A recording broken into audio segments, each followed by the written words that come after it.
ఆత్మీయులైన ప్రేక్షకులకు నమస్కారం. నేను డాక్టర్ చిరుమామిళ్ళ మురళీ మనోహర్.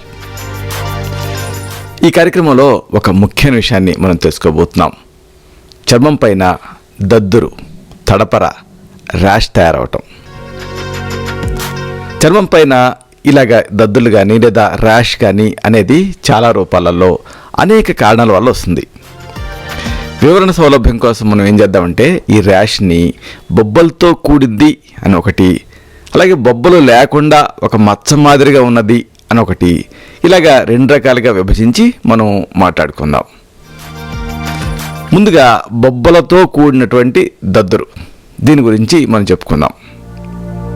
మీ ముఖం మీద ఎర్రటి కురుపులు తయారై పసుపచ్చటి రంగులోకి మారి చెక్కు కట్టాయా? ఇది అబ్జర్వ్ చేయండి. మీ ఫేస్ మీద ఎర్రగా కురుపులు తయారవ్వాలి, తర్వాత పసుపచ్చటి రంగులోకి మారాలి, ఆ తర్వాత చెక్కు కట్టాలి. ఇలాగ ఈ సీక్వెన్స్ ఏమన్నా ఉందా అనేది మీరు అబ్జర్వ్ చేయండి. ఒకవేళ ఇలాంటి లక్షణాలు ఉంటే అది పరిసర్పం, అంటే ఇంపెటిగో అని అర్థం. అలాగే మరొక ముఖ్యమైన ప్రశ్న, దద్దురు వచ్చిన తర్వాత శరీరం అంతా కూడా నీటి బిందువుల్లాగా ఈ బొబ్బలు ఏమన్నా తయారయ్యాయా అనేది అబ్జర్వ్ చేయండి. ముందు దద్దురు రావాలి. దద్దురు వచ్చిన తర్వాత శరీరం అంతా కూడా వాటర్ డ్రాప్లెట్స్ లాగా నీటి బిందువుల రూపంలో బొబ్బలు ఏమన్నా తయారయ్యాయా అనేది అబ్జర్వ్ చేయండి. ఒకవేళ ఇలా ఉంటే అప్పుడు ఆ చర్మం మీద వచ్చినటువంటి సమస్య ఏమై ఉండొచ్చు అంటే చిన్నమ్మవారు అయి ఉండొచ్చు, ఆటలమ్మ. తెలుగులో చికెన్ పాక్స్ ఆటలమ్మగా పిలుస్తుంటారు, ఇంగ్లీష్లో చికెన్ పాక్స్ అంటారు. ఇది అయి ఉండొచ్చు. అలాగే మరొక ప్రశ్న, చర్మం పైన కొంత మేర కూడా చిన్న నీటి బొబ్బలు తయారయ్యి విపరీతమైనటువంటి నొప్పిని ఏమైనా కలిగిస్తున్నాయా అనేది అబ్జర్వ్ చేయండి. ఇది చాలా ముఖ్యమైనటువంటి విషయం, మీరు అబ్జర్వ్ చేయాల్సింది. చర్మం పైన కొంత మేర చిన్న నీటి బొబ్బలు తయారవ్వాలి, విపరీతమైనటువంటి నొప్పి ఉండాలి. ఇవి ఏమైనా ఉన్నాయా అనేది అబ్జర్వ్ చేయండి. ఒకటి ఉంటే అది సర్పి, అంటే షింగిల్స్ అయి ఉండొచ్చు. ఇలాగా ఈ బొబ్బలతో కూడినటువంటి ర్యాష్ని మనం డిఫరెన్షియల్ డయాగ్నోసిస్ చేయాలి. వీటి గురించి కొద్దిగా వివరంగా తెలుసుకుందాం. ముందుగా పరిసర్పం అంటే ఇంపెటిగో, దీని గురించి తెలుసుకుందాం. ఇంపెటిగో అనేటువంటి చర్మ వ్యాధిని ఆయుర్వేదంలో పరిసర్పం అన్న పేరుతోటి వివరించడం జరిగింది. ఈ వ్యాధిలో ముక్కుకి రెండు పక్కల, అలాగే ఈ నోరు చుట్టుపక్కల, ఇంకా తల మీద చర్మం పైన, ఇంకా చేతుల మీద ర్యాష్ వస్తుంది, దద్దురు వస్తుంది. వచ్చి చీము పొక్కులు తయారవుతూ ఉంటాయి. ఈ పొక్కులు కొద్దిగా పెద్దగా తయారవుతాయి, పగులుతాయి. ఇక అక్కడి నుంచి రసిలాంటి స్రావం కారుతూ ఉంటుంది. ఇది తర్వాత ఎండిపోతుంది, చెక్కు కడుతుంది. ఆ తర్వాత విపరీతమైనటువంటి దురదని ఇచ్చింగ్ని కలగజేస్తూ ఉంటుంది. ఈ ఇంపెటిగో వ్యాధి ఒక రకమైన బ్యాక్టీరియా వల్ల వస్తుంది. కాబట్టి ఇలాంటి సందర్భాల్లో ఏం చేయాలి అంటే మీరు కొన్ని జాగ్రత్తలు పాటించాలి. దీంట్లో మామూలుగా శతదౌత ఘృతం, జసిత భస్మం, అలాగే శ్వేత కరవీరాది తైలం, చర్మ దళహర మలహరం, ఇలాంటి ఔషధాలను ప్రిస్క్రైబ్ చేస్తూ ఉంటాం. ఈ వ్యాధి లక్షణాలు మరీ తీవ్రంగా ఉన్నాయనుకోండి, అప్పుడు తిక్త షట్ఫల ఘృతం, గంధక రసాయనం, ఇలాంటివి కూడా ప్రిస్క్రైబ్ చేయడం జరుగుతుంది. ఇక చర్మం పైన ఇలాగా బొబ్బలతో కూడినటువంటి ర్యాష్కి మరో కారణం చిన్నమ్మవారు, అంటే ఆటలమ్మ, అంటే చికెన్ పాక్స్. ఈ చికెన్ పాక్స్ అంటే ఈ ఆటలమ్మని ఆయుర్వేదంలో లఘుమసూరిక అంటారు. దీంట్లో ఈ నీళ్ళలాంటి ద్రవం ఈ బొబ్బలలో తయారవుతూ ఉంటుంది. అలాగే బొబ్బలంతా కూడా నీళ్ళలాంటి ద్రవం నిండుతుంది, ఆ తర్వాత పగులుతుంది, ఆ తర్వాత చెక్కు కడుతుంది. పిల్లల్లో ఈ వ్యాధి ఎక్కువగా కనిపిస్తూ ఉంటుంది. అందుకే ఆటలమ్మ అంటారు, అంటే ఆటలాడుకునేటువంటి వయసులో వస్తుంది కాబట్టి. పెద్దవాళ్ళల్లో ఒకవేళ ఈ వ్యాధి వచ్చిందనుకోండి, లక్షణాలు చాలా తీవ్ర స్థాయిలో కనిపిస్తాయి. ఈ చికెన్ పాక్స్ వల్ల శరీరం అంతా కూడా ఎర్రటి దద్దురు వస్తుంది. దద్దురు రావటమే కాదు, తలనొప్పి ఉంటుంది, అలాగే నడుము నొప్పి ఉంటుంది, చలి ఉంటుంది, జ్వరం ఉంటాయి. ఇలాంటి లక్షణాలు కూడా అనుబంధంగా కనిపిస్తూ ఉంటాయి. ఇలాంటప్పుడు ఈ చికెన్ పాక్స్ ఉన్నప్పుడు ఏం చేయాలి? కొన్ని చక్కటి గృహ చికిత్సలు ఉన్నాయి, వీటిని తెలుసుకుందాం. చింతాకుల్ని ఎండబెట్టండి, పొడి చేయండి. పూటకి చెంచాడు మోతాదుగా 2 పూట్ల తీసుకుంటూ ఉంటే చికెన్ పాక్స్ని ఇది నివారణగా, అలాగే దీనికి చికిత్సగా కూడా పనిచేస్తుంది. మరొక చికెన్ పాక్స్ని తగ్గించే గృహ చికిత్స. రేగు ఆకులని ముద్దగా దంచండి, నీళ్ళల్లో వేసి కషాయం కాయండి. దీన్ని పూటకి అరకప్పు చొప్పున 2 పూట్ల తీసుకుంటూ ఉంటే చికెన్ పాక్స్లో ఉపశమనం ఉంటుంది. మరొక గృహ చికిత్స. తులసి ఆకుల్ని దంచండి, రసం పిండండి. 1/4 కప్పు మోతాదుగా రోజుకి 3 సార్లు ఉదయం, మధ్యాహ్నం, రాత్రి తేనెతో తీసుకుంటూ ఉండండి. దీంతో ఈ చికెన్ పాక్స్లో రిలీఫ్ వస్తుంది. మరొక గృహ చికిత్స. శొంఠి, పిప్పళ్ళు, మిరియాలు వీటిని సమాన భాగాలుగా తీసుకోండి, పొడి చేయండి. దీన్ని పూటకి ఒక చెంచా, ఒక టీ స్పూన్, ఒక పావు టీ స్పూన్ నుంచి 1/2 టీ స్పూన్ మోతాదుగా తేనె ఒక 2 చెంచాలు, అలాగే గచ్చాకు రసం 1 చెంచా కలిపి 2 పూట్ల తీసుకుంటూ ఉంటే కూడా మంచి ఫలితం ఉంటుంది చికెన్ పాక్స్లో. మరొక గృహ చికిత్స. కాకరాకులను దంచండి, రసం పిండండి. దీన్ని పూటకి ఒక 1/4 కప్పు చొప్పున ఒక పావు చెంచాడు పసుపు కలిపి తీసుకుంటూ ఉండండి. దీంతో మంచి రిలీఫ్ వస్తుంది చికెన్ పాక్స్లో. ఇక దీనికి అవసరమైతే చికెన్ పాక్స్ ఉన్నప్పుడు గోదంతి మిశ్రణం, త్రిభువనకీర్తి రసం, సితోపలా చూర్ణం, హరిద్రాఖండ యోగం ఇలాంటి వాటిని ప్రిస్క్రైబ్ చేయాల్సి ఉంటుంది. అలాగే కరంజ తైలం, పంచతిక్త ఘృతం ఇలాంటి వాటిని ఎక్స్టర్నల్గా ప్రిస్క్రైబ్ చేయాల్సి ఉంటుంది. ఇక ఈ ర్యాష్కి మరొక ముఖ్యమైన కారణం సర్పి, అంటే షింగిల్స్. సర్పి వ్యాధిని షింగిల్స్ అని ఎందుకంటారంటే అలాగే అది కనిపిస్తూ ఉంటుంది కాబట్టి. ఆయుర్వేదంలో ఈ వ్యాధికి కక్ష అనే పేరుంది. ఇది హెర్పిస్ జోస్టర్ అనే వైరస్ వల్ల వస్తూ ఉంటుంది. ఈ వ్యాధి బయటపడబోయే ముందు, అంటే వ్యక్తం కాబోయే ముందు ఫ్లూ లాంటి లక్షణాలు కనిపిస్తాయి. 1 లేదా 2 రోజుల తర్వాత శరీరంలో ఒక పక్కన దద్దురు మొదలవుతుంది. చూస్తుండగానే ఈ ర్యాష్, ఈ దద్దురు వచ్చిన చోట చిన్నపాటి నీటి బొబ్బలు, అంటే గుల్లలు తయారవుతాయి. ఇవి వారం లేదా 10 రోజుల్లో చెక్కు కడతాయి, మానిపోతాయి. పొక్కులు వచ్చిన చోట మచ్చలు తయారవుతాయి. కొంతమందిలో ఈ బొబ్బలు వచ్చిన చోట తీవ్రమైనటువంటి నొప్పి వస్తూ ఉంటుంది. వైరస్ నరాల కొసలను దెబ్బతీస్తుంది కాబట్టి ఇలాగా విపరీతమైన నొప్పి అనేది వస్తూ ఉంటుంది. ఈ నొప్పిని వైద్య పరిభాషలో పోస్ట్ హెర్పెటిక్ న్యూరాలజియా అంటారు. Post herpetic neuralgia. చిన్నతనంలో, పసితనంలో చికెన్ పాక్స్ వస్తే అదే వ్యాధి కొన్ని సంవత్సరాల తర్వాత ఈ హెర్పిస్ జోస్టర్ రూపంలో తిరగబడుతుంది. ఇది ఒక పరిశోధన.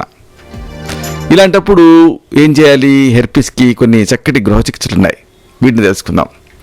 మోదుగ గింజలను కానీ, కానుగ గింజలు కానీ నిమ్మరసంతో కలిపి పేస్ట్ లాగా నూరండి, పైకి లేపనం చేయండి. దీంతో ఈ హెర్పిస్ జోస్టర్లో మంచి ఫలితం కనిపిస్తుంది.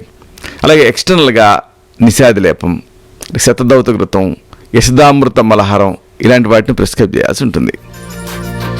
ఇక ఇవన్నీ కూడా బొబ్బలతో కూడినటువంటి ర్యాష్. ఇంకా ప్యాచ్ మాదిరిగా కనిపించేటటువంటి ర్యాష్, దీని గురించి తెలుసుకుందాం. ఇలాగా ప్యాచ్ లాగా ర్యాష్ ఉంటూ అక్కడ ఏం బొబ్బలు లేకపోతే మిమ్మల్ని మీరు కొన్ని ప్రశ్నలు ప్రశ్నించుకోవాలి. మొదటి ప్రశ్న, దద్దురు కనిపించడానికి ముందు బాగా జలుబు చేసిందా అనేది మీరు ఒక్కసారి ఆలోచించండి. అలాగా దద్దురు కనిపించడానికి ముందు జలుబు చేసి ఉంటే మీ చర్మం పేరున ర్యాష్ కనిపించడానికి కారణం ఏమిటి అంటే పొంగు లేదా తట్టు, అంటే మీజిల్స్ అని అర్థం. అలాగే మరొక ప్రశ్న, దద్దురు ఉండి లేనట్లుగా కనిపిస్తూ ఉంటుందా? ఇది చెవుల వెనక ప్రదేశం నుంచి మొదలైందా అనేది అబ్జర్వ్ చేయండి. ఉండి లేనట్టు దద్దురు కనిపించడం, చెవుల వెనక నుంచి స్టార్ట్ అవటం దద్దురు.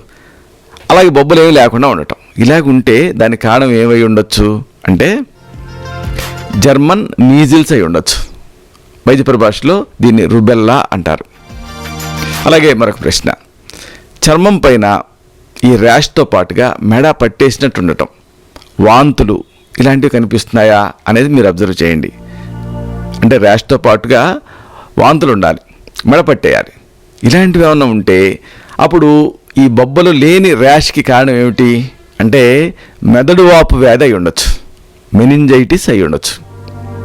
అలాగే మరొక ప్రశ్న, తీవ్రమైనటువంటి జ్వరం, అయోమయం వీటితో పాటు చర్మం పైన ర్యాష్ ఏమన్నా కనిపిస్తుందా అనేది మీరు అబ్జర్వ్ చేయండి.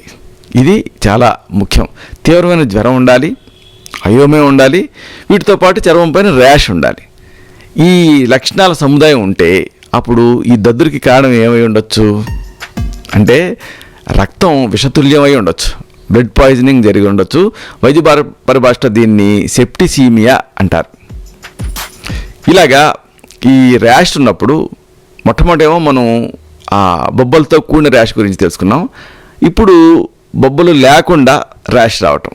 కాబట్టి వరుసగా ఈ బొబ్బలు లేకుండా ర్యాష్ వచ్చే అన్ని సందర్భాలను మరి కాస్త వివరంగా తెలుసుకుందాం. మొట్టమొదటిది పొంగు లేదా తట్టు లేదా మీజిల్స్. మీజిల్స్ అనేటటువంటి వైరస్ వ్యాధిని తెలుగులో పొంగని, తడపరని, తట్టని ఇలాంటి పేర్లతో పిలుస్తారు. ఆయుర్వేదంలో రోమాంతిక అని దీనికి పేరు. ఇది సాధారణంగా చిన్నపిల్లల్లో జలుబు, దగ్గు వీటిని అనుసరించి వస్తూ ఉంటుంది. మీజిల్స్ వ్యాధి తుమ్ములు, ముక్కు కారటం, తీవ్రమైనటువంటి జ్వరం వీటితో మొదలవుతుంది. చెంపలపైన గులాబీ రంగు దద్దురుగా అనిపిస్తుంది. టైం గడిచే కొద్దీ ఈ శరీరం అంతా కూడా గోధుమ, గులాబీ ఈ వర్ణాల తాలూకు మిశ్రమ వర్ణంగా కనిపిస్తూ ఉంటాయి ఈ మచ్చలు. ఇలాంటప్పుడు ఈ మీజిల్స్ ప్రబలంగా ఉన్న రోజులలో ముందు జాగ్రత్త చర్యగా పిల్లలకి జలుబు, మలబద్ధకాలు ఇవి లేకుండా చూడాలి. పిల్లలకి ఎండ తగలకుండా జాగ్రత్త పడాలి. ప్రతిరోజు కూడా ఒక చిటికెడంత అతి మధురం పొడిని 2 పూట్ల ఇస్తూ ఉండాలి మీజిల్స్ ఉండే టైంలో. ఇది ప్రొఫిలాక్టిక్గా పనిచేస్తుంది. అలాగే కొబ్బరి నీళ్ళు బాగా ఇవ్వాలి.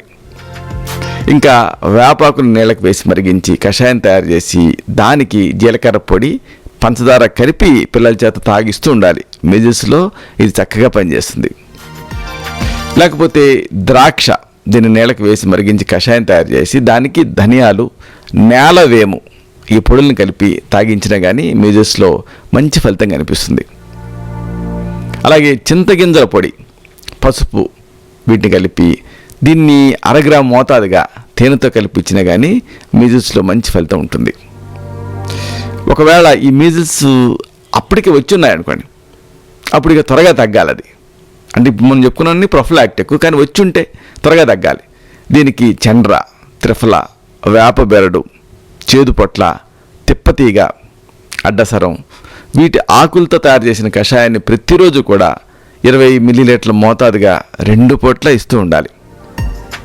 ఒకవేళ జ్వరం ఉందనుకోండి, అప్పుడు త్రిభువన కీర్తి రసం, గోదంతి మిశ్రణం, బృహత్ కస్తూరి భైరవ రసం, సితోపలాది చూర్ణం, మృత్యుంజయ రసం, లక్ష్మీ విలాస రసం ఇలాంటి మందుల్ని అవసరానుసారం ప్రిస్క్రైబ్ చేయాల్సి ఉంటుంది. ఇక ఈ చర్మం పైన ర్యాష్కి మరొక ముఖ్యమైన కారణం జర్మన్ మీజిల్స్ అంటే రుబెల్లా. మీజిల్స్ లాగా కాకుండా ఈ జర్మన్ మీజిల్స్ అంటే రుబెల్లాలో దద్దురు చాలా తక్కువ స్థాయిలో కనిపిస్తుంది. అది ఇలాగ చెవుల వెనక ప్రదేశం నుంచి మొదలవుతుంది. కొన్ని సందర్భాలలో వ్యాధి లక్షణాలు ఈ గొంతు నొప్పితో స్టార్ట్ అవుతాయి. ఒక్కోసారి శరీరంలో రకరకాల భాగాలలో ఉండేటువంటి లింఫ్ గ్రంథులు వాస్తాయి. అలాగే కీళ్ళు పట్టేసినట్లు ఉండటం ఇలాంటి అనుబంధ లక్షణాలు ఉంటాయి. పిల్లల కంటే పెద్దవాళ్ళల్లో ఈ రుబెల్లా వ్యాధి లక్షణాలు ఎక్కువగా ఇబ్బంది పెడుతూ ఉంటాయి. పెద్దల్లో ఈ వ్యాధి వల్ల కేవలం దద్దురే కాకుండా తీవ్రమైన తలనొప్పి, చిరాకు, బడలిక, కీళ్ళనొప్పులు ఇలాంటివి కనిపిస్తాయి. ఇది కూడా వైరస్ వల్లనే వస్తుంది. దీని ట్రీట్మెంట్కి ఇప్పుడు మనం ఇందాక చెప్పుకున్నామే ఈ మామూలు దీన్ని వాడుకుంటే సరిపోతుంది. ఇక ఈ ర్యాష్కి మరొక ముఖ్యమైన కారణం మెదడువాపు వ్యాధి అంటే మెనింజైటిస్. ఎవరిలోనైనా తీవ్రమైనటువంటి జ్వరం, తల పగిలిపోతున్నట్టు నొప్పి రావటం, ఇంకా మెడ పట్టేసినట్టు ఉండటం ఇలాంటివి కనిపిస్తుంటే ఎప్పుడు కూడా మెనింజైటిస్ గురించి ఆలోచించాలి. వీటితో పాటు వెలుతురు చూడాలంటే ఇబ్బందిగా ఉందనుకోండి, ఫోటోఫోబియా అంటాం, ఆ లక్షణం ఉన్నా, లేదా వాంతులైనా, ఫిట్స్ వస్తున్నా, కడుపులో తెములుతున్నట్టున్నా ఇలాంటి లక్షణాలు కనిపిస్తుంటే అది మెనింజైటిస్ అయ్యే అవకాశాలు మరింత ఎక్కువగా ఉంటాయి. ఇది దృష్టిలో పెట్టుకోవాలి. ఈ లక్షణాలతో పాటు చర్మం పైన ఆవగింజల్లాగా దద్దురు కనిపిస్తూ 1-2 రోజుల్లో బచ్చలి రంగులోకి మారిపోతే అప్పుడు మెనింగోకోకల్ మెనింజైటిస్ వచ్చినట్టు అర్థం. బ్యాక్టీరియా చర్మం లోపల ఉండేటువంటి రక్తనాళాలపైన వాటి ప్రభావాన్ని చూపించడంతో చర్మం పైన ఈ లక్షణాలన్నీ కూడా కనిపిస్తాయి. ఇది అత్యవసరంగా ఇమ్మీడియట్గా ట్రీట్మెంట్ ఇవ్వాల్సినటువంటి పరిస్థితి. ఏమాత్రం ఆలస్యం చేసినా ప్రాణ ప్రమాదం జరుగుతుంది. ఈ లోపు ట్రీట్మెంట్ అందే లోపు ప్రథమ చికిత్సలు కొన్ని ఉన్నాయి, గృహ చికిత్సలు. వేప చెట్టు ఆకులని పొగవేయాలి, ఇంట్లోపల ధూపం వేయాలి. అలాగే నేలవేమ మొక్కని తెచ్చి ఎండబెట్టి పొడి చేయాలి. దీన్ని పూటకి ఒక చిటికెడు మోతాదుగా 3 పూట్ల కూడా నీళ్లతో ఇస్తూ ఉండాలి. ఇంకా త్రిభువన కీర్తి రసం, అలాగే పంచనింబాది చూర్ణం, మహాసుదర్శన చూర్ణం, సోత్సేకర రసం, స్వర్ణయుక్త, యోగేంద్ర రసం ఇలాంటి వాటిని ప్రిస్క్రైబ్ చేయాల్సి ఉంటుంది. ఇక ఈ ర్యాష్కి మరొక ముఖ్యమైన కారణం రక్తం విషతుల్యం అవటం, అంటే బ్లడ్ పాయిజనింగ్ లేదా సెప్టిసీమియా. రక్తం ఎక్కువ స్థాయిలో బ్యాక్టీరియాతో విషయుక్తం అయిందనుకోండి, అప్పుడు దాన్ని ఇలాగ వైద్య పరిభాషలో సెప్టిసీమియా అంటారు. ఈ వ్యాధిని మెనింగోకోకల్ మెనింజైటిస్తో పోల్చవచ్చు. ఈ వ్యాధిలో కూడా మెనింజైటిస్లో లాగానే వంగపండు రంగు దద్దురు కనిపిస్తుంది. ఆ దద్దురు కూడా చాలా ప్రమాదకరమైనటువంటి వ్యాధి ఇది కూడా. దీనికి ఇమీడియట్గా ట్రీట్మెంట్ అనేది అవసరం అవుతుంది. ఇలాంటి దానికి అనుబంధ చికిత్సగా కానీ ప్రధాన చికిత్సగా కానీ రససింధూరం, వ్యాధిహాని రసాయనం, గంధక రసాయనం, మల్ల సింధూరం ఇలాంటి వాటిలో అనువైందాన్ని ప్రిస్క్రైబ్ చేయాల్సి ఉంటుంది. ఇక ఇతర దద్దుర్లు, ఇతర మచ్చలు ఇవి కూడా శరీరం మీద కనిపిస్తూ ఉంటాయి. వీటి గురించి కూడా మనం తెలుసుకోవాలి. ఇలాంటి ఉన్నప్పుడు ఎర్రటి మచ్చల మీద చేప పులుసు లాంటి పొడలు ఏమన్నా కనిపిస్తున్నాయా అనేది మీరు అబ్జర్వ్ చేయండి. అలాగ ఉంటే అప్పుడు అది ఏమై ఉండొచ్చు అంటే సోరియాసిస్ అనే చర్మ వ్యాధి అయి ఉండొచ్చు. అలాగే మరొక విషయం, ఈ ర్యాష్ ఉన్నప్పుడు ఏమన్నా అల్లోపతి మందులు వాడుతున్నారా అనేది ఒకసారి చూసుకోండి. ఒకవేళ అలా అల్లోపతి డ్రగ్స్ వాడుతూ ఉండగా ర్యాష్ వస్తే అప్పుడు ఆ ర్యాష్ కారణం మందుల దుష్ఫలితం అయి ఉండొచ్చు. అలాగే మరొక ప్రశ్న, చర్మం పైన దద్దురుతో పాటు గొంతు నొప్పి కూడా ఉందా అనేది చూసుకోండి. ఒకవేళ అలా దద్దురుతో పాటు గొంతు నొప్పి కూడా ఉంటే దానికి కారణం స్కార్లెట్ ఫీవర్ అయి ఉండొచ్చు. అలాగే మరొక ప్రశ్న, మీ ముఖం పైన ఈ నొప్పితో కూడినటువంటి ఎర్రటి దద్దురు ఏమన్నా కనిపిస్తుందా అనేది అబ్జర్వ్ చేయండి. ఒకవేళ అలా ఎర్రటి దద్దురు కనిపిస్తుంటే దాని కారణం విసర్పం అంటే ఎర్సిపిలస్ అయి ఉండొచ్చు. అలాగే మరొక విషయం, ఒత్తిడి పడిన చోట ఎర్రటి మచ్చలు ఏమన్నా తయారవుతున్నాయా అనేది అబ్జర్వ్ చేయండి. అలా కనుక జరుగుతూ ఉంటే అప్పుడు ఆ ర్యాష్కి కారణం శయ్యావరణాలు అంటే బెడ్ సోర్స్ అయి ఉండొచ్చు. అలాగే మరొక ముఖ్యమైన ప్రశ్న, ముక్కు మీద, చెంపల మీద ఎర్రటి మచ్చలు ర్యాష్ లాగా కనిపిస్తున్నాయా అనేది అబ్జర్వ్ చేయండి. ఒకవేళ అలా ఎర్రటి ర్యాష్ లాంటి మచ్చలు ఉంటే దానికి కారణం రొజేషియా అంటే ఒక యాక్నే రొజేషియా అని ఒక రకమైనటువంటి దద్దురు ఇదని అర్థం. ఇలాగా ఈ ర్యాష్ని మనం డయాగ్నైజ్ చేసుకోవాలి. ఉదాహరణకు పులుసుల చర్మం అంటే సోరియాసిస్ ఉందనుకోండి, సాధారణంగా ఎర్రటి మండలాకారపు మచ్చలు, అలాగే మైనపు తాలికలు పోలినటువంటి చర్మపు పెచ్చులు తయారవుతాయి. ఈ వ్యాధిని పోలినటువంటి వ్యాధులను ఆయుర్వేదంలో ఏకకుష్ఠం, కిటిపకుష్ఠం, సిద్మకుష్ఠం ఇలాంటి పేర్లతో పిలుస్తారు. ఈ సోరియాసిస్ వ్యాధి సర్వశరీరగతంగా వచ్చేటువంటి అవకాశం ఉంది. అయితే మోకాళ్ళు, మోచేతులు, తల మీద ఉండేటువంటి చర్మం వీటి మీద మాత్రమే ఎక్కువగా కనిపిస్తుంది. కొంతమందిలో ఈ హస్తపాదాలకి సంబంధించిన గోల్డ్ ఉంటాయే ఇవి కూడా వ్యాధి ప్రభావానికి లోనవుతూ ఉంటాయి. అప్పుడు గోల్డ్ గగ్గురుగా ఆవగింజంతా వైశాల్యంతో గుంటలుగా తయారవుతాయి. ఇలాంటి సోరియాసిస్ని తగ్గించడానికి కొన్ని ప్రథమ చికిత్సలు ఉన్నాయి.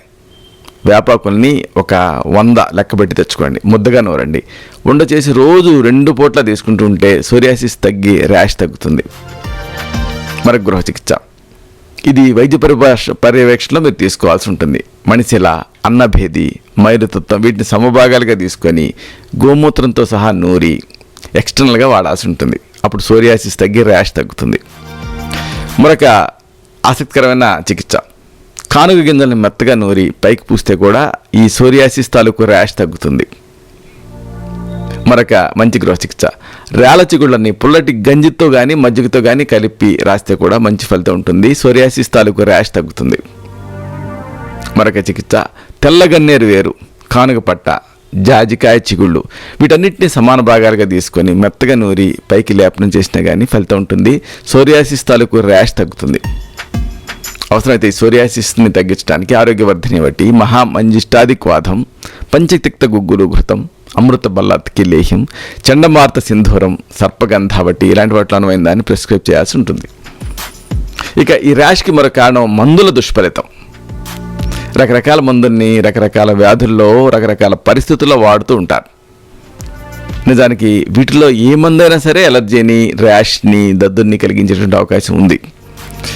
మీకు ఇంతకు ముందు చర్మం పైన దద్దురు కనిపించకుండా మొదటిసారి కనిపిస్తుంటే వారం 10 రోజుల్లో ఎప్పుడైనా ఏవైనా మందులు వాడారేమో జస్ట్ గుర్తు తెచ్చుకోండి. వాడుంటే దానికి విరుగుడు చర్యలు అనేవి మీరు తీసుకోవాల్సి ఉంటుంది. ఇలాంటి సందర్భాల్లో డ్రగ్ ఎలర్జీస్ ఉన్నప్పుడు సాధారణంగా ఆరోగ్యవర్ధిని బట్టి మహామంజిష్టాది క్వాథం ఇలాంటి మందుల్ని వాడటం జరుగుతుంది. దీంతో కాలేయం ఈ రసాయనిక మందుల విషయుక్త అంశాలని రక్తం నుంచి త్వరగా బయటికి విసర్జించగలుగుతుంది. ఇక ఈ ర్యాష్కి మరొక కారణం స్కార్లెట్ ఫీవర్. స్కార్లెట్ జ్వరం అంటే ఏంటంటే ఇది నిజానికి మన ప్రాంతాల్లో తక్కువగా కనిపిస్తుంది. అయితే ఈ ఇంటర్నేషనల్ ట్రావెల్స్ ద్వారా ఈ మధ్య మన దగ్గర కూడా కనిపిస్తుంది. ఇది అసాధారణం మాత్రం కాదు. ఇది స్టెప్టోకోకై అనే సూక్ష్మజీవుల వల్ల వస్తుంది. ఈ వ్యాధిలో వణుకు ఉంటుంది, చలి ఉంటుంది, తీవ్రమైన జ్వరం ఉంటుంది, గొంతు నొప్పి ఉంటుంది, శరీరం పైన సింధూరపు రంగు దద్దులు తయారవుతూ ఉంటాయి. అలాగే నాలుక ఆమయుక్తంగా తెల్లగా ఉంటుంది, వాంతులు అవుతూ ఉంటాయి, తెములుతున్నట్టు ఉంటుంది. ఇలాంటి ఈ లక్షణాలు కనిపిస్తాయి. చర్మాన్ని కొంచెం గట్టిగా పట్టుకున్నారనుకోండి, ఎర్రటి చారికలు పడతాయి. చర్మం పైన దద్దురు, ర్యాష్ ఇలాంటివి ఏర్పడిన చోట పొలుసులు రాలుతుండటమే కాకుండా దురదగా కూడా ఉంటుంది. ఈ వ్యాధి వచ్చిన వాళ్ళలో కేవలం ఈ నోరు చుట్టూ తప్పితే మిగతా ప్రాంతం అంతా కూడా ఎర్రగా కవినిపోయి కనిపిస్తుంది. అందుకే స్కార్లెట్ ఫీవర్ అంటారు. ఇలాంటి స్కార్లెట్ ఫీవర్కి ఔషధపరంగా గంధక రసాయనం, కస్తూరి బైర రసం, మృత్యుంజయ రసం వీటిలో అనువైందాన్ని ప్రిస్క్రైబ్ చేయాల్సి ఉంటుంది. ఇక ఈ ర్యాష్కి మరొక కారణం విసర్పం అంటే ఎర్సిపిల్లస్. ఆయుర్వేదంలో ఈ ఎర్సిపిల్లస్ని విసర్పం అనే పేరుతో వర్ణించారు. ఇది బ్యాక్టీరియల్ ఇన్ఫెక్షన్ తోటి వస్తూ ఉంటుంది. ఈ వ్యాధిలో దద్దురుతో పాటు తీవ్రమైన జ్వరం ఉంటుంది, విపరీతమైన తలనొప్పి ఉంటుంది, అలాగే మొహం ఉబ్బరించి కనిపిస్తుంది. ముఖ్యంగా లింఫ్ గ్రంథుల వాపు ఇలాంటి లక్షణాలు కనిపిస్తాయి. ముఖం పైన వచ్చే మచ్చలేమో గులాబీ రంగులో నిర్దిష్టమైన అంచు కలిగి వ్యాపిస్తూ కనిపిస్తాయి. ఈ వ్యాధి వయసు మళ్ళిన వాళ్ళలో ఎక్కువగా వస్తుంది. దీనికి వెంటనే ట్రీట్మెంట్ అనేది అవసరం అవుతుంది. వ్యాధిహారణ రసాయనం, గంధక రసాయనం ఇలాంటి వాటిని ఇంటర్నల్గా, గంధక తైలం ఇలాంటి వాటిని ఎక్స్టర్నల్గా ప్రిస్క్రైబ్ చేయాల్సి ఉంటుంది. ఇక చర్మం పైన ర్యాష్కి మరొక కారణం ముఖ్యంగా దీర్ఘవ్యాధిగ్రస్తులలో శయ్యావ్రణాలు అంటే బెడ్ సోర్స్. దీర్ఘకాలం నుంచి మంచాన పడ్డ వాళ్ళల్లో ఈ ప్రెషర్ మూలంగా ఒరుసుకుపోయినటువంటి చోట ప్రెషర్ సోర్స్ అనే పడతాయి. వీటినే శయ్యావ్రణాలు లేదా బెడ్ సోర్స్ అంటారు. ఈ వ్రణాలు తయారవబోయే ముందు చర్మం తిమ్మిరిగా ఎర్రగా మెరుస్తూ కనిపిస్తుంది.